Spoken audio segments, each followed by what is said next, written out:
Terhormat Bapak-Bapak, Ibu-Ibu, salam Pancasila. Pada hari Kamis tanggal 3 Oktober tahun 2024, saya akan mengomentari dalam pelantikan pergantian anggota DPR menolak kehadiran Presiden Jokowi. Anggota DPR baru berhasil pemilihan umum tahun 2024 akan dilantik di gedung DPR RI. Pada saat pelantikan dalam acaranya ada ucapan terima kasih kepada semua tamu undangan yang hadir dalam pelantikan tersebut. Pertama diucapkan selamat datang kepada Presiden Joko Widodo atas kehadirannya. Pada saat itu tidak ada yang tepuk tangan. Sedangkan selamat datang kepada Wakil Presiden Ma'ruf Amin ada yang tepuk tangan. Juga tamu lainnya yang paling banyak mendapat tepuk tangan ketika mengucapkan selamat datang kepada calon Presiden Prabowo Subianto, dan juga ketika diucapkan selamat datang kepada mantan Wakil Presiden Yusuf Kala, terutama kepada mantan Wakil Presiden Yusuf Kala, lumayan banyak yang memberi tepuk tangan.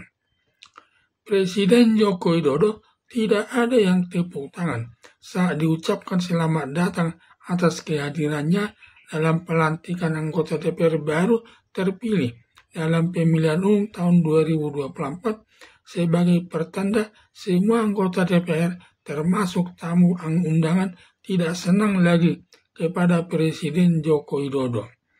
Demikian setelah bubar acara pelantikan anggota DPR yang baru ketika berjalan keluar dari ruang sidang DPR, langkah Presiden Joko Widodo merengut, jalannya tertunduk, tidak ada pejabat lain mengajak bicara, dan yang mengajak bicara Presiden Joko Widodo hanya Erlangga Hartarto. Diduga merengutnya itu bahwa Presiden Joko Widodo merasa anggota DPR beserta tamu undangan tidak senang lagi kepada Presiden Joko Widodo, sedangkan Presiden Prabowo Subianto berkelakar dengan penuh gembira dengan Puan Maharani selaku Ketua Umum Dewan Perwakilan Rakyat. Apakah komunikasinya dengan Prabowo Subianto ada terkait atas berita yang sudah viral di tengah-tengah masyarakat bahwa Prabowo Subianto menjadikan Puan Maharani calon wakil presiden mendampingi calon presiden Prabowo Subianto. Dengan mendapat Gibran Rakabuming tidak jadi dilantik sebagai calon wakil presiden sebab akun Pupu Papa milik Gibran Rakabuming yang sering menjelek-jelekan calon wakil presiden sampai 2.500 cuitan berakibat calon presiden Prabowo Subianto merasa marah betul dan semua keluarga Prabowo dijelek-jelekkan, antara lain Prabowo Subianto pecatan militer, dapat uang pensiun dari negara, kerja anaknya kebenci-kebencian, keluarganya tidak utuh, yang cerai dengan istrinya mantan anak Presiden Soeharto. Dengan alasan itulah diduga Prabowo Subianto menunjuk Puan Maharani menjadi calon wakil presiden mendampingi Prabowo Subianto. Ditambah lagi Gibran Rakabuming selaku calon wakil presiden tidak ikut dalam rapat pelantikan DPR baru tersebut, merasa Gibran Rakabuming banyak yang memusuhinya atau tidak senang atas dirinya. Diduga karena akun Pupu Papa yang menjelek-jelekan calon Presiden Prabowo Subianto, sedangkan calon Presiden Prabowo Subianto mengikuti pelantikan DPR tersebut. Saat diucapkan terima kasih atas kehadirannya langsung anggota DPR beserta undangan bertepuk tangan sebagai pertanda senang atas terpilihnya Prabowo Subianto selaku calon presiden yang jujur dan tidak menutupi masalah umurnya, memasuki umur 72 tahun, dan kejujuran inilah salah satu yang dihargai warga masyarakat. Sangat terbalik dengan Gibran Rakabuming untuk menutupi masalah umurnya, baru berumur 35 tahun, padahal calon wakil presiden minimal berumur 40 tahun hanya karena desakan Presiden Joko Widodo kepada besannya Anwar Usman agar menjadikan Gibran Rakabuming memenuhi syarat calon wakil presiden. Atas desakan Presiden Joko Widodo, terpaksa Anwar Usman selaku Ketua Mahkamah Konstitusi mengeluarkan putusan nomor 90 tahun 2023 menjadikan Gibran Rakabuming memenuhi syarat calon wakil presiden. Sebenarnya, putusan Mahkamah Konstitusi nomor 90 tahun 2023 tidak sah, melanggar hukum terkait masalah umur belum mencapai umur 40 tahun. Tetapi semua aparat negara dan aparat penegak hukum tidak ada yang berani menyatakan putusan Mahkamah Konstitusi tersebut tidak sah, takut nanti berseberangan dengan Presiden Joko Widodo. Terpaksa Ketua Mahkamah Konstitusi memenuhi permintaan Presiden Joko Widodo. Juga dengan berat hati Komisi Pemilihan Umum atau KPU menerima Gibran Rakabuming calon wakil presiden mendampingi calon wakil presiden Prabowo Subianto.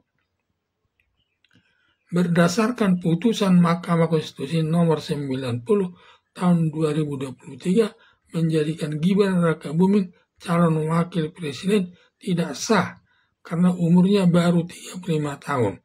Padahal syarat calon wakil presiden minimal berumur 40 tahun, ditambah lagi Gibran Rakabuming punya akun Pupu Papa yang menjelek-jelekkan calon presiden Prabowo Subianto.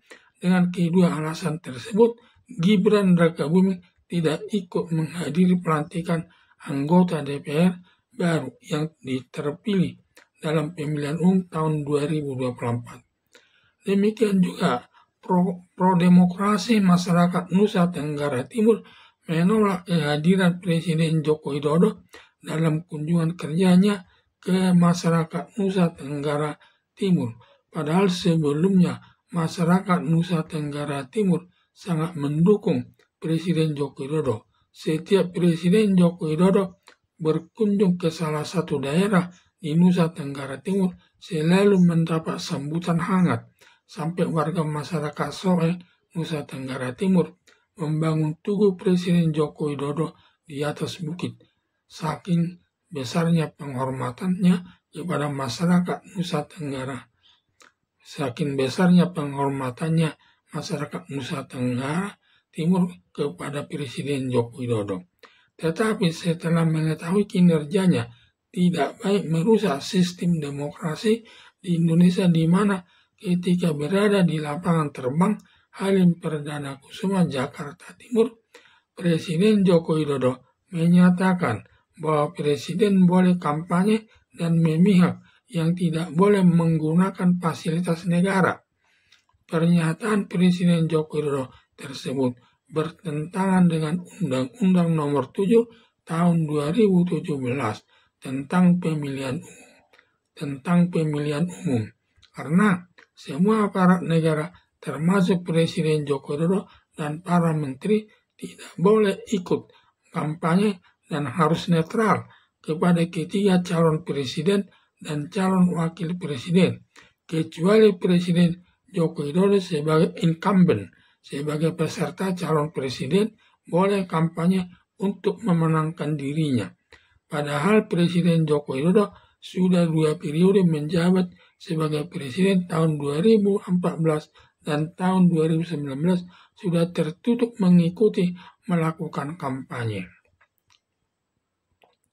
Demikian juga di daerah Maluku, Indonesia bagian timur, menolak kedatangan Presiden Joko Widodo dan Pemda setempat membatalkan semua acara yang dilakukan menyambut Presiden Joko Widodo setelah mengetahui Presiden Joko Widodo ingin memenangkan calon presiden Prabowo Subianto bersama calon wakil presiden Gibran Rakabuming dengan mengadakan bantuan sosial berupa beras senilai 450 triliun, di mana Presiden Joko Widodo langsung ikut membagi-bagi beras tersebut di depan Istana Negara kepada masyarakat. Demikian juga Erlangga Hartarto selaku Ketua Umum Partai Golkar merangkap Menteri Perekonomian turut membagi beras kepada masyarakat salah satu di daerah Nusa Tenggara Barat. Juga Zulkifli Hasan ikut membagi bansos berupa beras salah satu di daerah Jawa Tengah kepada masyarakat pendukung calon Presiden Prabowo Subianto bersama calon Wakil Presiden Gibran Rakabuming.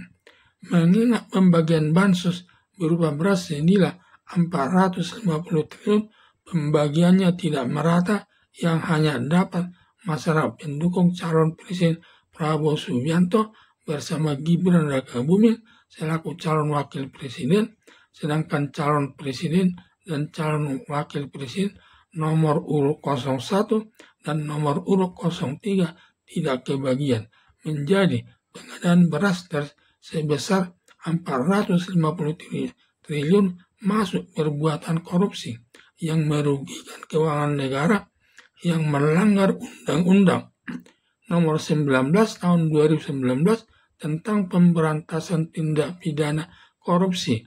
Ancaman hukumannya berupa hukuman mati, hukuman seumur hidup, dan hukuman badan maksimal 20 tahun. Atas perbuatan Presiden Joko Widodo yang melanggar hukum, baik menjadikan Gibran Rakabuming belum berumur 40 tahun dijadikan sebagai calon wakil presiden, Presiden Joko Widodo ikut melakukan kampanye serta mengadakan bansos berupa beras senilai 450 triliun yang tidak adil. Pembagiannya membuat Presiden Joko Widodo ditolak anggota DPR bersama undangan yang menghadiri pelantikan anggota DPR baru hasil pemilihan umum tahun 2024. Demikian juga masyarakat Nusa Tenggara Timur menolak kedatangannya, juga masyarakat Maluku Indonesia bagian timur menolak kehadiran Presiden Joko Widodo ke daerahnya. Harapan saya, Presiden Joko Widodo merenungkan semua perbuatannya yang melanggar hukum dan merusak sistem demokrasi berakibat banyak penolakan kepada Presiden Joko Widodo agar tidak mengulangi lagi perbuatannya ke depan agar dapat diterima masyarakat. Sekian dan terima kasih.